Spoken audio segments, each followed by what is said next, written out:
ഇപ്പോൾ സാധാരണ നിലയിൽ ഈ മുളന്തണ്ടുകൾക്ക് വണ്ട് ചിലപ്പോൾ ഓട്ട വീഴും. ഇപ്പം മുളന്തണ്ടുകൾക്ക് പിന്നെ വണ്ട് ഓട്ട വീഴ്ത്തി കഴിഞ്ഞാൽ തണ്ട് അതുപോലെ അവിടെ കിടക്കും. പക്ഷെ തണ്ട് എടുക്കുന്ന സമയത്ത് അത് ഒടിഞ്ഞു പോകും.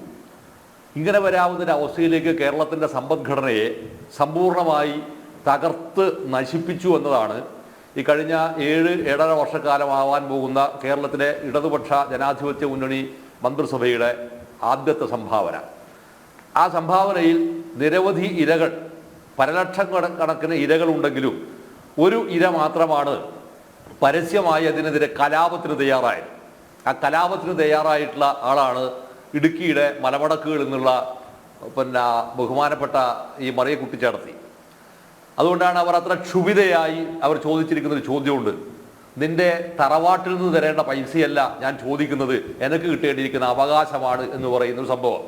78 വയസ്സ് പ്രായമുള്ള ഒരു ഒരു ഒരു ഒരു അമ്മൂമ്മ ഇത്ര ക്ഷുഭിതയായി സംസാരിക്കണമെങ്കിൽ അവരുടെ സങ്കടത്തിൻ്റെ ആഴം എത്രയാണ്, പരപ്പെത്രയാണ്, വിസ്ത എത്രയാണ് എന്ന് തിരിച്ചറിയാനുള്ള ഒരു മനസ്സുണ്ടാവണം. അഥവാ അത്തരത്തിലുണ്ടായിരിക്കുന്ന ഒരു ജനാധിപത്യ ബോധം ഒരു ഈ പറയുന്ന മുഖ്യമന്ത്രിക്കോ മുഖ്യമന്ത്രി നയിക്കുന്ന മന്ത്രിസഭയ്ക്കോ ഉണ്ടായിരിക്കണം. അല്ലെങ്കിൽ സംസ്ഥാനത്തെ ധനകാര്യ വകുപ്പ് കൈകാര്യം ചെയ്യുന്ന മറ്റ് ഉദ്യോഗസ്ഥ പ്രഭുത്വത്തിന് അതുണ്ടായിരിക്കണം. അതുണ്ടാവുന്നില്ല.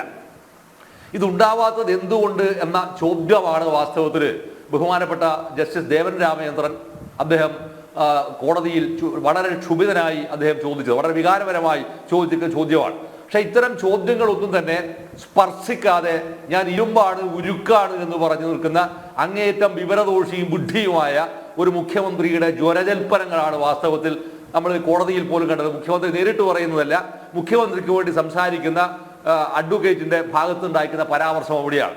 ഇവിടെ നാം തിരിച്ചറിയേണ്ടുന്ന ഒരു വസ്തുത എന്താണെന്ന് പറഞ്ഞാൽ കേരളത്തിനകത്തെ ജനജീവിതത്തെ മുഴുവൻ തന്നെ നിസ്സാരവൽക്കരിക്കുക.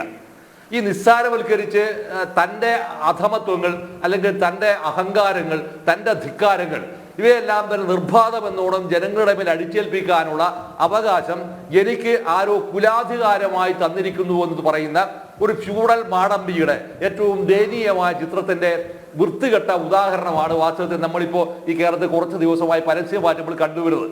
ഇതിനിടയിൽ ഞാൻ പറയുന്ന ഒരു വളരെ പ്രധാനപ്പെട്ട സംഭവം, ഇദ്ദേഹത്തിന് നാം ഈ ബഹുമാനപൂർവ്വം ചാർത്തി കൊടുത്തിരിക്കുന്ന ഒരുപാട് പേരുകളുണ്ട്. നമ്മുടെ കേരളത്തിനകത്തെ ഇടതുപക്ഷ ബുദ്ധിജീവികൾ എന്ന് പറയുന്നവർ, പൂക്കാസയുടെ നേതാക്കന്മാരെന്ന് പറയുന്നവർ, അങ്ങനെ വരുന്ന പല പ്രമാണിമാരും ഇദ്ദേഹത്തിന് പല പല പട്ടങ്ങൾ, ബഹുമതികൾ കൊടുത്തിട്ടുണ്ട്.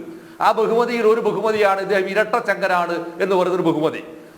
അദ്ദേഹം അതിന്റെ ഒരു ജനിത്ത് എത്തി കഴിഞ്ഞപ്പോൾ അത് അത്രമാത്രം ടച്ച് പിടിക്കുന്നില്ലാതെ വന്നപ്പോഴാണ് തിരുവാതിര നൃത്തം ചുവട് ഒപ്പിച്ചിട്ട് അതിൽ പങ്കെടുത്തിരിക്കുന്ന സ്ത്രീകളെ കൊണ്ട് പാട്ടുപാടിച്ചിട്ട് ഇദ്ദേഹം കാരണഭൂതനാണ്, വിശ്വവ്യാപിയാണ്, സർവ്വവ്യാപിയാണ് എന്ന് പറയുന്ന ഒരു അവസ്ഥയിലേക്ക് കൊണ്ടുവരുന്നു. ഇപ്പോൾ അദ്ദേഹത്തിന് എൻ്റെ നാട്ടിൽ നിന്ന് ഇപ്പോൾ ആൾക്കാർ വിളിക്കുന്ന ഒരു പുതിയ പേര് വന്നിട്ടുണ്ട്. ആ പേരെന്താണെന്ന് അറിയോ നിങ്ങൾ? ആ പേരാണ് ഇദ്ദേഹത്തിന് വിചിത്രമായ പേരാണ്. അദ്ദേഹത്തിന് വിളിക്കുന്ന പുതിയ പേരാണ് മൂത്രക്കുപ്പി. അങ്ങനെ മൂത്രക്കുപ്പി എന്ന പേരിൽ അറിയപ്പെടുന്ന ഒരു മുഖ്യമന്ത്രിയാണ് വാസ്തവത്തിൽ നമ്മുടെ ഈ കേരളത്തിലുള്ളത്. എന്താണ് ഈ മൂത്രക്കുപ്പി എന്നല്ലേ? ആ മൂത്രക്കുപ്പി എന്താണെന്ന് പറഞ്ഞാൽ ഞാനിത് അവിടെ പറഞ്ഞതാണ് ഒരു ചാനലിനകത്ത്.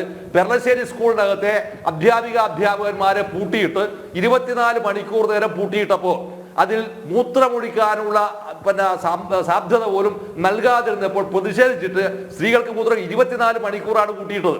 ആ പൂട്ടിയിരിക്കുന്ന സ്ത്രീകൾ നിലവിളിച്ചപ്പോൾ അവർക്ക് മൂത്രം ഒഴിക്കാൻ കൊണ്ടുപോയി കൊടുത്തത് ഇതേ കുപ്പിയായിരുന്നു. ഇത് തമാശയല്ല, കഥയുമല്ല, വസ്തുതയാണ്.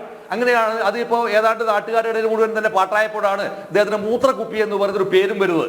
നമ്മൾ തിരിച്ചറിയുന്ന ഒരു സംഭവം എന്താണെന്ന് പറയുക, എന്താണ് വാസ്തവത്തിൽ ഈ കേരളത്തെക്കുറിച്ച് ഇയാൾ ധരിച്ചു വെച്ചിട്ടുള്ളത് എന്നുള്ളതാണ്. എന്താണ് കേരളത്തെക്കുറിച്ച് ഇയാളുടെ സങ്കല്പം എന്താണ്? ഈ സങ്കല്പം അറിയുമ്പോഴാണ് വാസ്തവത്തിൽ പാർട്ടിക്ക് ഇതിനകത്ത് ഒരു ഉത്തരവാദിത്വമില്ലേ? പാർട്ടിക്ക് അത് ഉത്തരവാദിത്വമില്ലേ? ഈ പാർട്ടിക്ക് ഉത്തരവാദിത്വമില്ലാതായി തീരുകയും ഗവൺമെന്റ് ഇതിനകത്ത് നിസ്സഹായമായി തീരുന്ന ഒരവസ്ഥയിലേക്ക് ഒരാൾ മാത്രമായി ഇതിനെ നയിച്ച് വഷളാക്കുകയും ചെയ്യുമ്പോൾ ആരാണ് ഈ കേരളത്തിലെ 3.25 കോടി ജനങ്ങളുടെ ഉത്തരവാദിത്തം ഏറ്റെടുക്കുക എന്ന് പറയുന്ന രാഷ്ട്രീയമായിരിക്കുന്ന ഒരു ചോദ്യമുണ്ട്. ഈ ചോദ്യത്തിനുള്ള ഉത്തരം നമുക്ക് ലഭിക്കാതാവുമ്പോഴാണ് നാം എന്ത് ചെയ്യുന്നത്? കോടതിയെ ശരണം പ്രാപിക്കുന്നത്.